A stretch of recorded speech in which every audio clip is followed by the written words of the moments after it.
Hello, this is Chuck. This is Batman Arkham City, and I realized that I have never actually read every single one of the Gotham stories.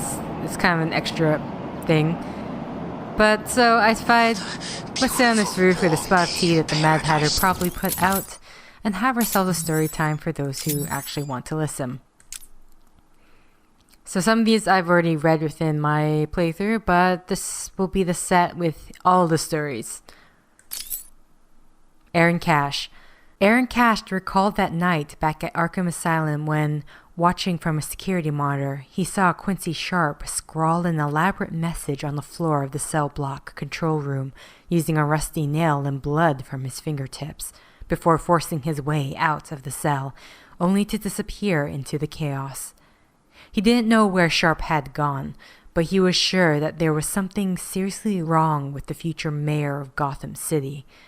With no other career options available and a nagging feeling that he had seen Hugo Strange before, he reluctantly accepted the job of running a small medical team charged with providing assistance to any resident of Arkham City who needed it.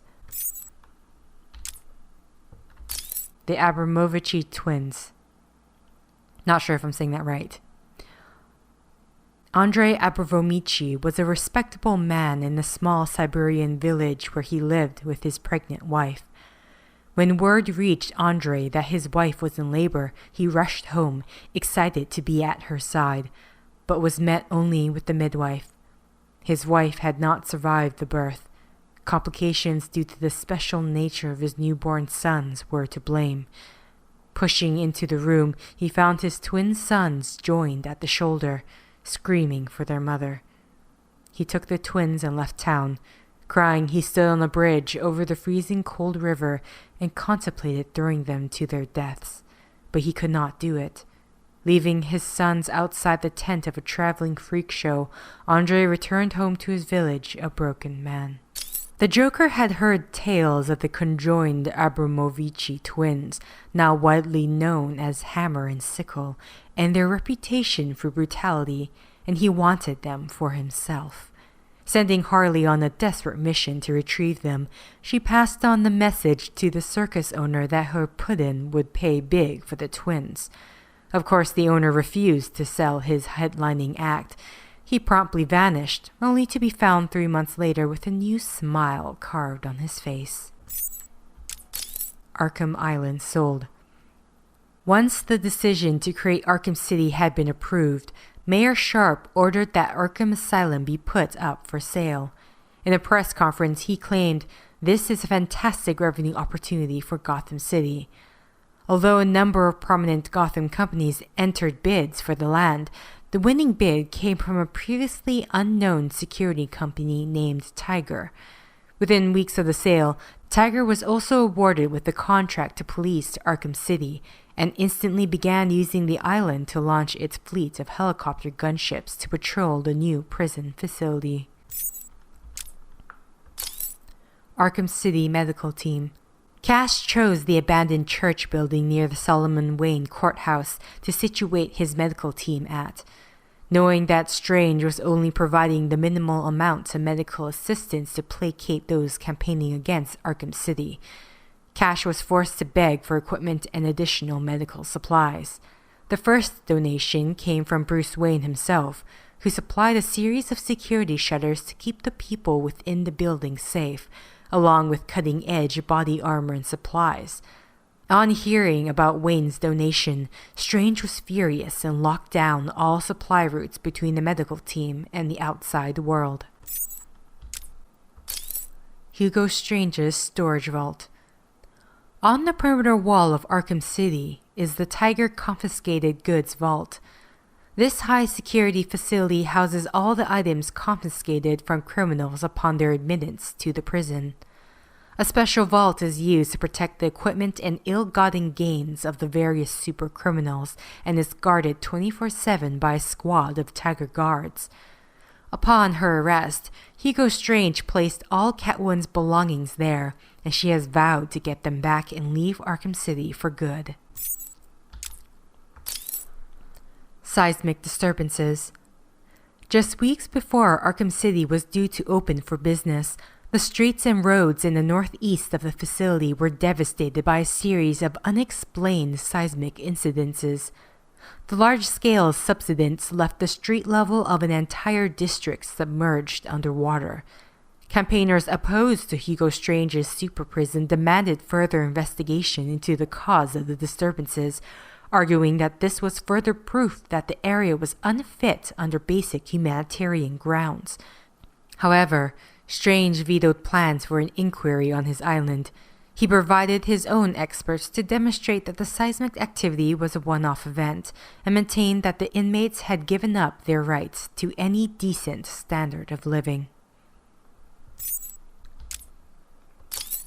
Compulsory purchase. Upon becoming mayor, Quincy Sharp presented Gotham City with his plan to create a super prison in the north of the city, claiming that the site was selected because it contained extreme areas of social decay and neglect. When Bruce Wayne spoke out at the consultation committee hearing, the mayor pointed out that this location was where Wayne's parents had been murdered decades before. The council passed the motion to create Arkham City and set about issuing eminent domain seizures, allowing it to purchase all the land within the site's walls.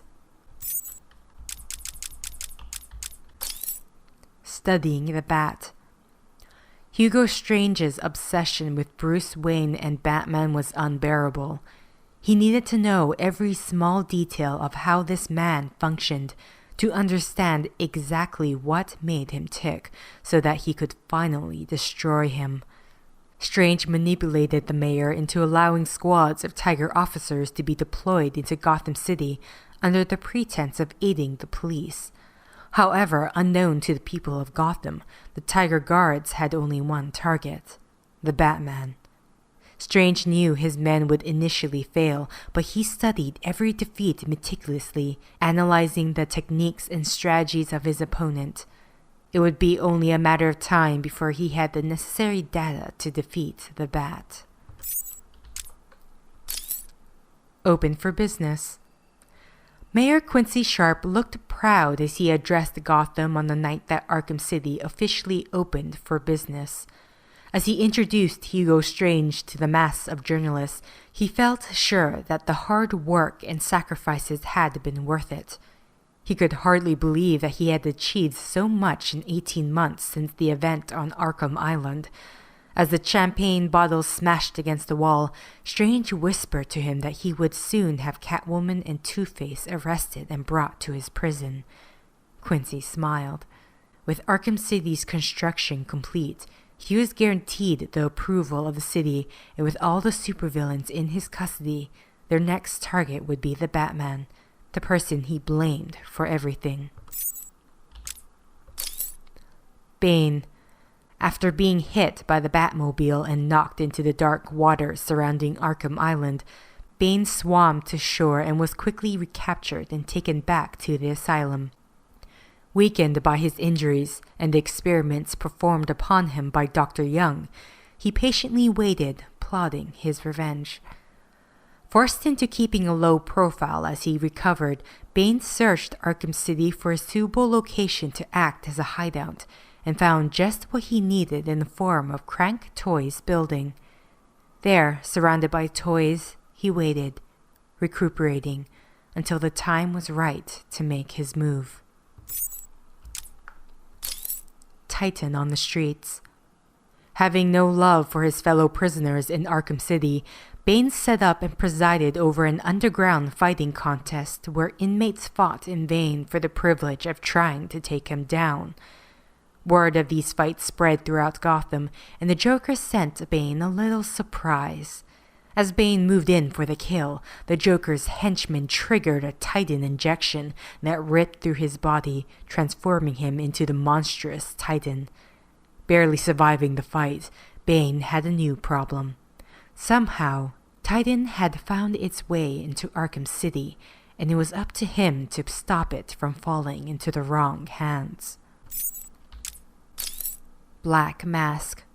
Roman Sionis, aka Black Mask, is the first and only inmate to have escaped from Arkham City. Using explosives stolen from the Penguin, he waited until the Tiger's shift change, blasted his way through the containment wall, and went on the run in Gotham City. Furious, Hugo Strange ordered his Tiger operatives onto the streets to focus all their attention on finding Black Mask, who was finally recaptured after a violent siege at the meatpacking plant he owned. Promising that no one else would ever escape again, Strange fitted a series of automated machine guns to the walls of Arkham City, designed to kill anyone else who dared to try. Close Arkham City. As Hugo Strange was revealed as the public face of Arkham City, Batman attempted to uncover any information he could about the history of this mysterious figure. Convinced that nothing in Arkham City was what it seemed to be, Batman dug deeper and deeper but came up blank. It was as if all evidence of Strange had been wiped clean. One thing was certain, however: Strange could not have done this alone. Batman was determined to ensure that the site of his parents' death would not become a monument to Gotham's failure, and dedicate himself to shutting down Arkham City. Calendar Man. Julian Day, aka Calendar Man, had been locked in his cell in Arkham Asylum for a full year when he was moved to Arkham City. Unable to celebrate the passing holidays in his own inimitable style, he could do nothing more than just imagine what he would have done if he were free. In Arkham City, he quickly found the Solomon Wayne courthouse and claimed it as his own. Anyone who dared come in was overpowered and taken to a cell where they remained until the next holiday, when Day would kill them. It was all going well until Two-Face arrived with his small army and took the courthouse for himself, locking Day up in a cell. Clayface. Basil Carlo, aka Clayface, used his ability to mimic the exact appearance of anyone to impersonate Quincy Sharp and escape from Arkham Asylum. On the run in Gotham City, Clayface has been forced to constantly change his appearance in order to stay one step ahead of Hugo Strange and his guards. His current whereabouts are unknown. The Falcone family. The Falcones are America's oldest surviving crime family. Generation after generation has ruled the underworld with iron fists, preparing to stay away from more colorful supervillain activities. They maintained legitimate business interests, including garbage collection and shipping companies. The current head of the family, Carmen the Roman Falcone, is feared by all and until recently had the city in his pocket. But something has changed. Quincy Sharp, the newly elected mayor, and a man who should be afraid of him, was not. Carmen's attempts to intimidate Sharp had resulted in his henchmen mysteriously disappearing, and Sharp has struck back, with the Tiger Guards closing down Falcone's operations all over the city. A family business. As Hugo Strange's Tiger Guards' grip on the city tightened, a Falcone family meeting was called. The choice was simple: stay in Gotham and face arrest and imprisonment in Arkham City, or leave. The younger members of the family argued that the Falcones run from no one, but in the end it was the Romans' decision. The next day the entire family packed up and left Gotham, heading to the relative safety of Bloodhaven. A sick plan. After Batman stopped him from escaping Arkham Asylum, the Joker sat alone in his padded cell, knowing something was wrong. The first sign was an unusual lump on his shoulder. He felt tainted. Weeks went by, and 10 more unusual lumps appeared. The Titan had done something to him. Something bad. Something that wasn't funny at all. The Joker was dying. He knew it, and soon so would anyone who saw him. The last thing he needed was to appear weak before his rivals. So one day at lunch, the Joker took a spoon and dug out another inmate's eye, knowing this would get him solitary confinement. He could keep out of sight, at least until his transfer to Arkham City. The Joker needed an escape plan, and on the night of his transfer, Harley Quinn provided one. Disguised as an Arkham guard, she overpowered the Joker's escorts and stole her pudding away to a boat waiting on the island's quayside. As the boat carrying the twisted pair sped off towards Gotham, it was joined by a second. A secret alarm placed by Batman had alerted him to the Joker's escape, and here he was in the Batboat pursuing the fugitives. They ignored his orders to stop, so Batman opened fire. As Harley steered the boat to shore, missiles ripped the hull to pieces. They swam, the weakened Joker being pulled through the water by distraught Harley, desperate to save her pudding. She pulled the Joker out of the water to safety, somehow avoiding Batman's searchlight. She and the Joker sat there, gasping for breath, when they suddenly realized where they were. Arkham City. Strange goings-on. Working at Arkham Asylum, Professor Hugo Strange used a series of complicated psychological profiling techniques to identify the man behind Batman's mask as Bruce Wayne. Planning to become both rich and famous, he plotted to sell the secret of Batman's identity to the highest bidder. Word spread throughout the criminal underworld that Batman's greatest secret was for sale, but before anyone could act on it, Hugo Strange vanished. Hugo Strange's experiments. Now in charge of Arkham City, Strange continues his radical experiments into the workings of the human mind. During processing, Strange personally selects inmates that fit his criteria and has them taken away to his inmate behavioral analysis unit. No one knows what happens to the missing prisoners in that room except Strange himself. Sometimes they emerge lobotomized to roam the streets, but more often they are never heard from again. Some people believe that Strange brainwashes the missing thugs and turns them into his tiger guards, whereas others believe he has a deal with the Penguin and hands him them to use as target practice. Gordon vs. Sharp. As the plans for Arkham City became public knowledge, Commissioner Gordon, incensed at not having been consulted over Mayor Sharp's decision, attempted to block construction with a court order. He failed. The commissioner called on Batman and explained that he suspected corruption at the highest level of Sharp's administration. After losing his case against Mayor Sharp, Gordon was summoned to City Hall. Sharp tried to reason with Gordon, explaining that Arkham City would be something they could both be proud of, but Gordon held his ground. Sharp calmly stated that he understood Gordon's position and expected Gordon to quietly resign. Furious, Gordon stormed out. He might have resigned if he hadn't been talked out of it by Batman. Batman suggested attacking Mayor Sharp in Arkham City with a public campaign, headed not by Gordon, but someone with the money and profile needed to win popular support. Someone like Bruce Wayne. Holding grudges. Soon after his arrival in Gotham City, the Penguin decided to make an impression on the underworld elite with a gala opening for his nightclub, the Iceberg Lounge. He included the notorious Joker, whose appearance would surely impress the crowd. When the Joker arrived, Harley Quinn on his arm and a dainty flower in his lapel, the Penguin was thrilled. He was hosting the sinister soiree of the century until a clumsy waitress spilled a drink on the Joker. The laughing Joker aimed his flower and an acid spray melted the girl's face. As alarmed patrons fled the scene, a cold, dark rage at the Joker curled inside Penguin. The Joker eagerly returned to the Iceberg Lounge a few weeks later, but was insulted to find his name was not on the guest list.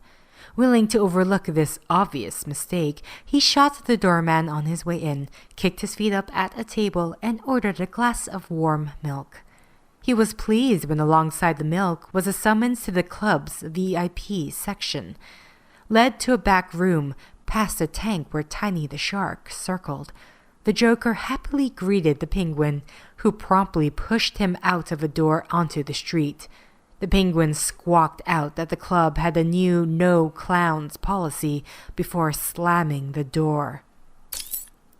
After arriving at Arkham City, the Joker and Harley Quinn were eager to explore their new stomping ground. Reflecting that years had passed since the Penguin banned the Joker from the club, they sought out the blue neon lights of the Iceberg Lounge. Harley pounded on the door, certain that Cobblepot would let bygones be bygones. The Penguin answered, a hulking guard at his side, and immediately reminded them of his no clowns policy.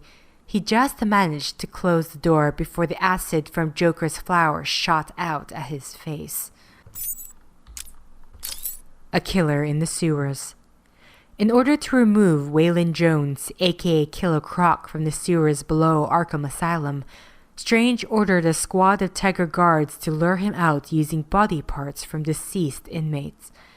Although this strategy proved unsuccessful, the team was able to subdue Croc when he emerged from the sewers looking for food once the supply of bodies had run out. The Mad Hatter. Disgusted at the crimes Jarvis Tetch committed in the guise of a Mad Hatter, Quincy Sharp decreed that Tetch could never see the outside world again. For months, Tetch was locked in solitary confinement, deep in the bowels of Arkham Asylum's maximum security wing. Locked up in the dark without his hats, his tea, and, most importantly, his Alice, Tetch's mind crumbled. Professor Hugo Strange became fascinated by Tetch's case, taking particular interest in Tetch's mind control experiments. Strange manipulated security procedures, allowing him full access to Tetch behind the warden's back. If Hugo Strange's plans were going to work, he needed a way to control Quincy Sharp. Having worked with Tetch for months, he had refined and perfected a psychoactive compound that would make anyone who ingested it more malleable and open to suggestion. The next day, Strange invited Sharp to join him for tea at his office in the administration building. The Maroney family. The Maroney family has long been at war with their arch-rivals, the Falcones. In a constant game of one-upmanship, each family has been hurt. Sons and daughters have been killed, businesses have been burnt to the ground, and still it goes on. Determined to win the war once and for all, the Maroneys met in their family restaurant and talked into the night. Little did they know that as they talked, they were surrounded by Carmen Falcone's men who opened fire, killing almost everyone within. With their leadership gone, the surviving Maroneys have all been incarcerated in Arkham City. Maxie Zeus. Not every building in Arkham City was in disrepair before the mega prison was constructed. One operating building was the Gotham City Olympus nightclub, originally owned by Maxie Zeus. Although Maxie disappeared in Arkham Asylum after one too many rounds of electroshock therapy, the club kept running in his absence, leading some to think Maxie hasn't gone far. A cold start. When Hugo Strange arranged for Nora Freeze to be moved to Arkham City, her husband Victor Freeze, aka Mr. Freeze, escaped from his refrigerated containment cell to find her. But Strange was waiting for him, and he calmly informed Victor that Nora had been transported for her own safety, and that if Victor wished to see her again, he should move quietly into his new home in Arkham City. To motivate Victor further, Strange promised him full access to laboratory facilities in the old GCPD building, now abandoned within the high-security walls of Arkham City, stocked with all the tools required to seek a cure for Nora. Mr. Freeze stood alone in his new laboratory. Everything Strange had promised was true. Everything except his frozen wife, Nora, who was nowhere to be seen. Furious, Freeze upgraded his suit's weapon systems, arming himself to force Strange to give him back his wife. waiting until dark, he marched out of the GCPD only to be ambushed by a squad of Tiger operatives with orders to take him to Professor Strange. Illegal operations. While in residence at Arkham Asylum, Hugo Strange experimented on prisoners as part of the process leading him to unlocking the workings of the mind in order to control it. In order to cover up his experiments, he arranged for these poor individuals to be lobotomized, locked in the cells, and forgotten. It was during these experiments that Strange perfected his ability to place post-hypnotic suggestions in the minds of his victims, a technique he used to guarantee absolute loyalty from his hand-picked Tiger guards. After escaping from custody, the Joker released the lunatics and allowed them to roam free across Arkham Island in an attempt to stop the Batman. The Cobblepot Feud. At the opening of the Cobblepot Towers, Henry Cobblepot, print magnate turned hotelier, looked at his latest hotel, determined to outclass the also newly opened Grand Wayne Plaza. Desperate to ruin his rival, Judge Solomon Wayne, Henry laughed at the reports that the people of Gotham preferred the restrained splendor of the Wayne Hotel to his own locations. He swore that the Cobblepot hotels would be the premier destinations of the world. He was wrong, and it cost him both his fortune and his health. On his deathbed, Henry left the remains of his fortune to his son, Stanley Cobblepot. Stanley vowed to outdo the Wayne family and their empire, now headed by Alan Wayne. Stanley Cobblepot instigated a very public feud with the Wayne family. As the Wayne business empire extended to include hotels and other public buildings, Stanley was determined to outdo them, pouring more and more money into his fledgling hotel business, to the detriment of the newspaper business and his relationship with his son Oswald. As Stanley's businesses crumbled around him, he sent Oswald to school in England. Feeling abandoned and picked on by his peers for his homely appearance, Oswald skipped class after class, preferring the company of the thieves and scoundrels he met on the streets. By the time his father's empire collapsed, Oswald had vanished. When the council decided to shut down the Pinckney Natural History Museum, they sold this historic structure to the highest bidder. Located in a deteriorating part of the city, many investors passed up the opportunity, but for Oswald Cobblepot, this was exactly what he wanted. He purchased the building and established this as his base of operations, converting the attached theme restaurant, the Iceberg Lounge, into a high-profile nightclub. To the public, the Iceberg Lounge was a reputable establishment, but below the surface was a den of iniquity, a go-to place for illicit and illegal wares. The adjacent museum exhibit halls were repurposed as the Penguin's storage facility, housing everything from his torture room, his weapon cache, and a gladiator pit. Illegal fights to the death occurred nightly, with the victors earning a job on Penguin's crew. The Penguin's operations was run on fear and pain. One night, a guest at the Iceberg Lounge was caught cheating at poker. The Penguin tortured this man in full view of everyone. A friend of the man grabbed a beer bottle, smashed it on the table, and attacked, driving the bottle hard into the Penguin's face. As the Penguin screamed, the attacker and his friend were dragged away to a private torture room. Cobblepot was examined by the finest doctors in Gotham City, but the prognosis was always the same. Removing the bottle could be fatal. When the Penguin received the eminent domain seizure from City Hall, ordering him to vacate the Iceberg Lounge, he replied with a letter telling Mayor Sharp that no one tells Oswald Cobblepot what to do. He bought his property legally, and the city could find somewhere else to stick their prison. On the day that the perimeter wall was due to be completed, the GCPD were dispatched with backup from Tiger Guards to forcibly reclaim the building. The Penguin ordered his men to fire at the police, killing 3 veteran officers. With the Penguin's criminal nature no longer in dispute, Mayor Sharp ordered the wall closed, trapping the Penguin and his gang in Arkham City. Poisonous intent.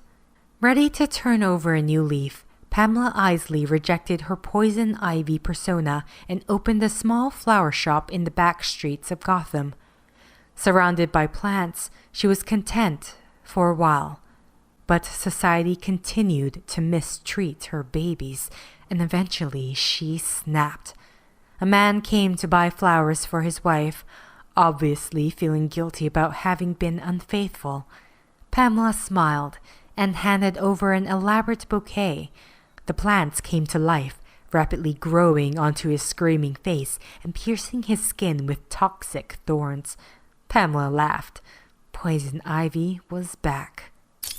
After being given an overdose of Titan by the Joker, Poison Ivy was left to die in her airtight cell by Warden Sharp, who blamed her for the mass destruction of Arkham Island.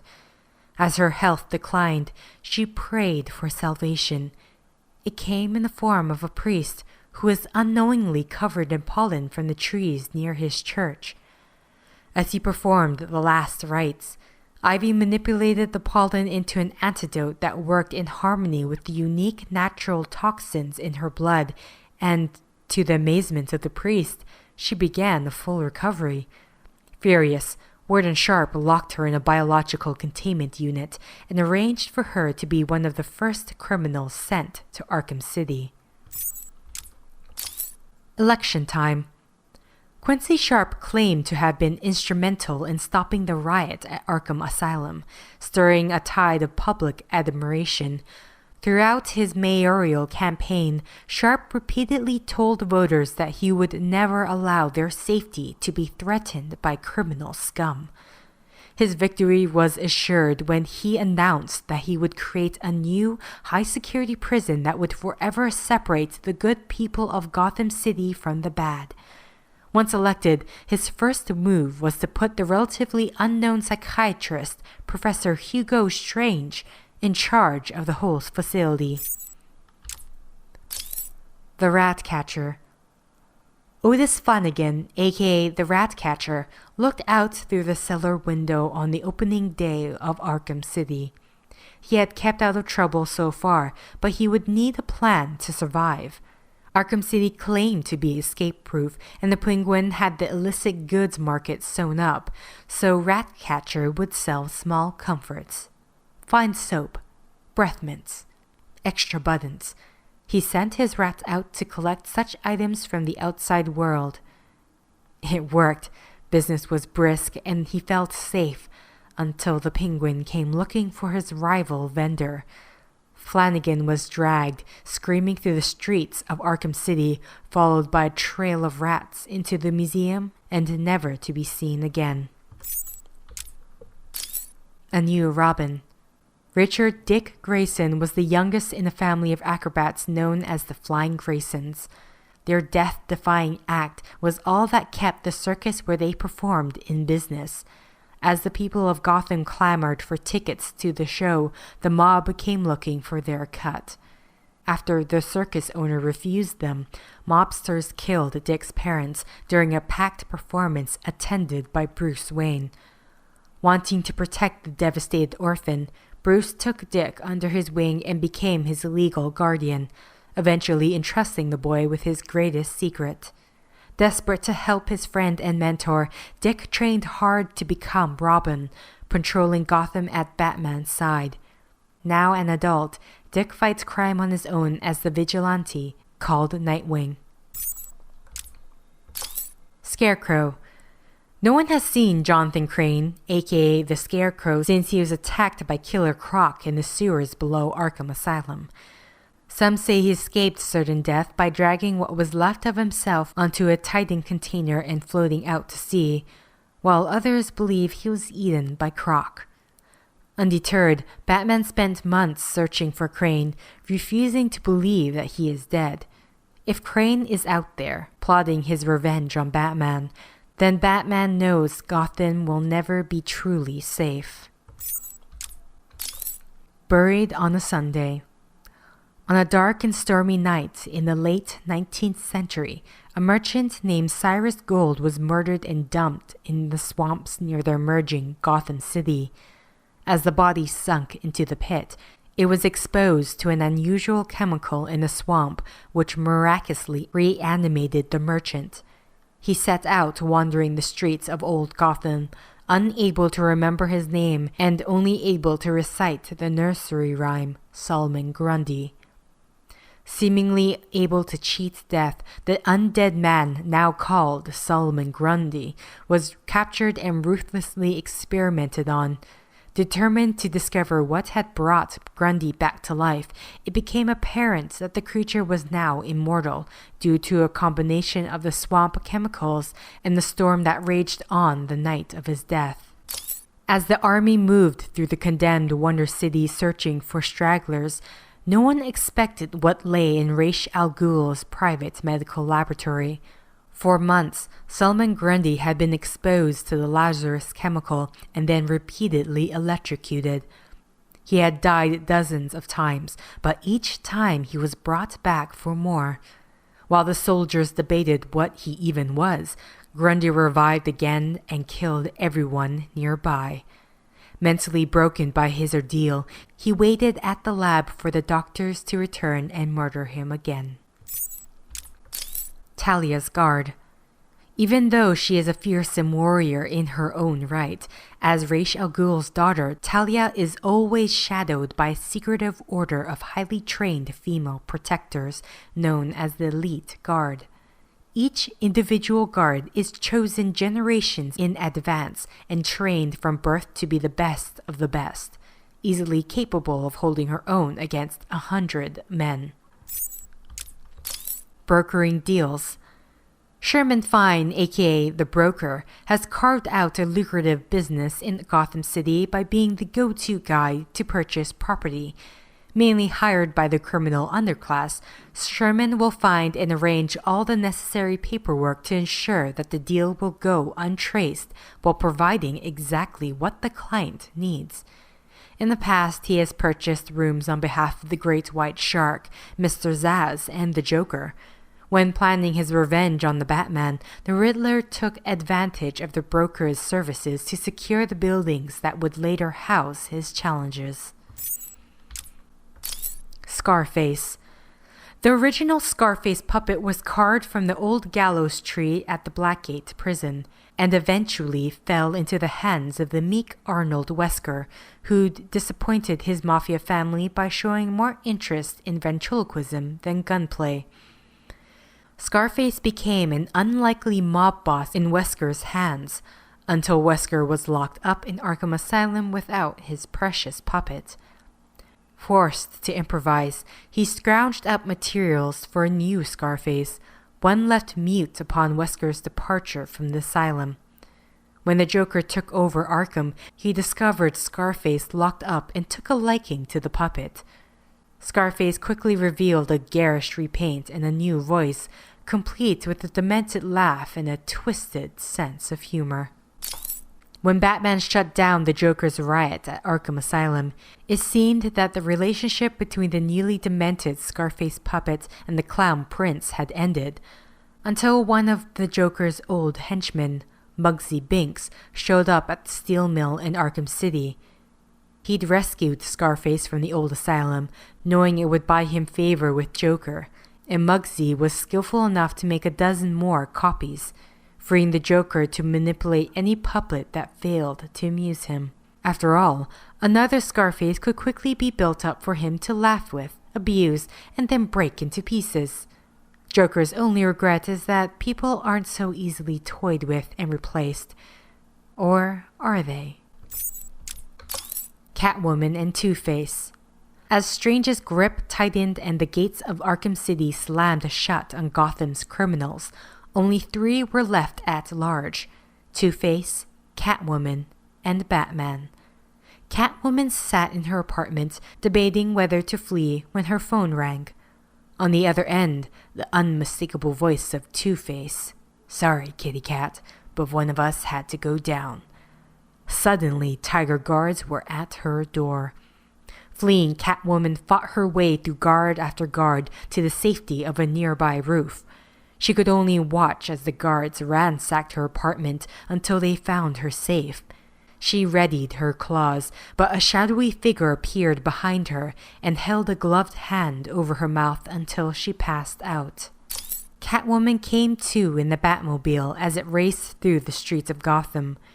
She angrily told Batman that he should not have gotten involved. Batman told her to give up on her loot and leave town before it was too late.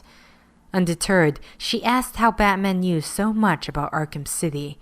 He explained that he had found a secret room in Sharp's office back at Arkham Asylum, filled with detailed plans for the new prison complex.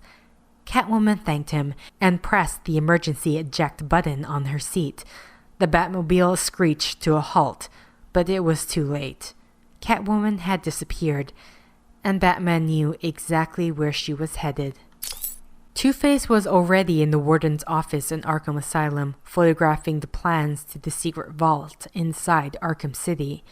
As Catwoman burst into the room, Two-Face laughed as he tossed the originals into the fire. Furious, she knocked him to the ground, grabbed the camera, and ran. With seemingly no escape for either of them and the Tiger guards alerted and closing in fast, Catwoman was suddenly pulled to safety by Batman, leaving Two-Face to be captured. As Catwoman ascended, she opened the camera to reveal her prize, only to find the memory card had vanished. She looked down on Two-Face, who was showing her the card, before calmly swallowing it. Furious, Catwoman sliced through the line, plummeted to the ground, only to be surrounded by Tiger guards, arrested and taken to Arkham City. Tigers in the City. After disagreeing with Commissioner Gordon over the policing of Arkham City, Quincy Sharp announced that a private firm had been commissioned to provide a total security solution. Tiger. Unknown to everyone but Hugo Strange, each Tiger operative was profiled and implanted with a post-hypnotic suggestion that made them unquestionably loyal to him and him alone. Vicky Vale. When Vicky Vale first interviewed Quincy Sharp, just days after the events at Arkham Asylum, she felt something was wrong. Sharp's later appearance on the Gotham Nightliner show that she co-hosts confirmed her suspicions. Convinced that Sharp was not the hero he made himself out to be, Vale pressed him for answers, and he became confused, struggling with the facts.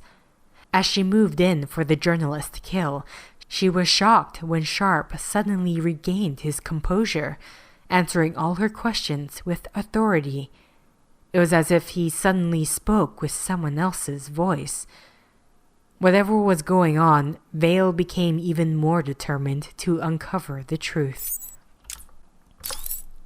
Over a century ago, the mysterious Ra's al Ghul arrived in Gotham City and met with the Gotham Elders. Even then, Gotham was a crime-ridden, lawless place. Ra's promised a brighter future for all in exchange for a deed to the north end of the city.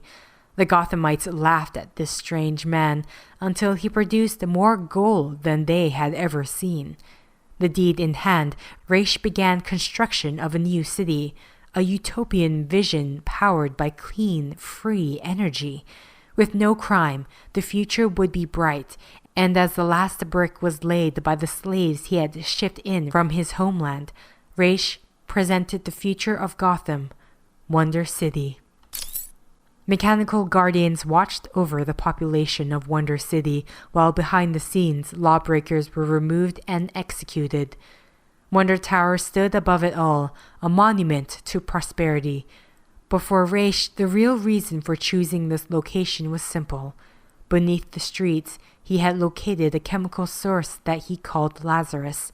In small doses, it would rejuvenate a person, but Ra's believed that with enough power, the Lazarus could be supercharged to defeat any ailment, even death itself. Unknown to all but Ra's and his engineers, Wonder Tower was actually a giant lightning rod. When the time was right, he would test his theory. Wonder City continued to operate for months before the effects of prolonged exposure to the Lazarus chemical became clear. It was driving the city inhabitants insane. When Ra's al Ghul failed to act, the newly formed Gotham City Hall did. Wonder City was declared a public health hazard and quarantined. Troops dragged the screaming citizens out of their homes, straight to Arkham Asylum. Ra's al Ghul disappeared. As Gotham reached into the sky, new neighborhoods were built over Wonder City until the site was all but forgotten. Some years later, Ra's returned in need of his old Lazarus pit. As his forces began the mining process, the streets above collapsed, but Ra's forced them to keep digging. The Payphone Killer. At first, it was just missing people, last seen near payphones, but then the bodies started to appear, mutilated and posed. Stories of a payphone killer spread fast. As the sound of ringing phones haunted the streets, Mr. Zsasz smiled. Hiding in a lair he purchased from the broker, he monitored an array of surveillance cameras pointing at each payphone in Arkham City. As each victim answered his call, he acted fast, following them, tracking their movements, and then, when the time was right, killing them. It was perfect. He knew one day he would see Batman holding that phone, and then he would be able to carve his final mark. And that is it for Arkham City Stories. Until next time, guys. See ya!